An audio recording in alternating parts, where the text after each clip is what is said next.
Future indefinite tense और future simple tense. तो उसकी पहचान क्या है? आइडेंटिफिकेशन। इन हिंदी गा गी गे आदि शब्द आते हैं, इससे हम पता लगा सकते हैं हिंदी में कि ये फ्यूचर इंडेफिनिट टेंस है। इंडेफिनिट का मतलब होता है अनिश्चित।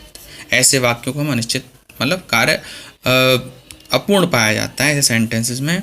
और इंग्लिश में पहचान कैसे करेंगे? तो विल और शैल होती है, इससे पहचान हो सकती है, और वर्ब की फर्स्ट फॉर्म होगी तो प्रेजेंट डेफिनेट फ्यूचर इंडेफिनिट को पहचाना जा सकता है। अब बात करते हैं इसकी हेल्पिंग वर्ब की। विल अदर सब्जेक्ट के साथ, यानी कि शैल विल जो शैल है वो विद आई और वी के साथ आता है। किस आता है? आई सब्जेक्ट और वी सब्जेक्ट के साथ। जो बच्चे वो सारे सब्जेक्ट हैं उनके साथ विल आता है। अब बात करते हैं इसकी वर्ब की, तो उसमें वर्ब की जो है वो फर्स्ट फॉर्म यूज़ होती है।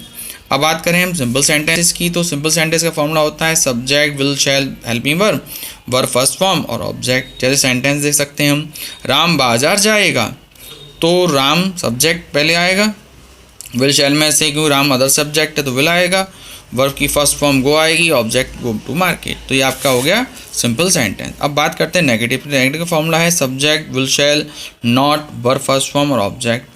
जैसे में देख सकते हैं राधा पत्र नहीं लिखेगी, तो राधा सब्जेक्ट है, विल शैल पत्र विल शैल की विल शैल में एक शैल विल आ जाएगा, नॉट है तो नॉट आएगा, राइट वर्ब की फर्स्ट फॉर्म है तो राइट आएगी, और ऑब्जेक्ट है हमारा लेटर, तो हमने लेटर उसमें लिख दिया। ये सेंटेंस हमारे नेगेटिव हो गए।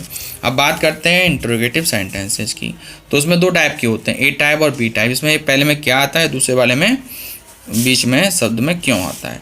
तो पहले इसके बारे में बात करते हैं, क्या रमन पाठ याद करेगा? Question mark.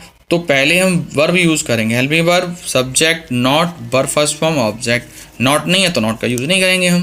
तो विल आया तो विल के साथ हमने विल लिखा हेल्पिंग वर्ब में, रमन सब्जेक्ट का आ गया, नॉट नहीं है तो नहीं लिखेंगे, वर्ब की फर्स्ट फॉर्म है तो लर्न लिखेंगे, और ऑब्जेक्ट हमारा लेसन है तो लेसन लिखेंगे। तो इस तरह से चेंज हो गया। अब आते हैं बी टाइप में, W words helping verb subject not verb first form और ऑब्जेक्ट। इस तरह से आएगा, मदन अपने मित्र को क्यों मारेगा?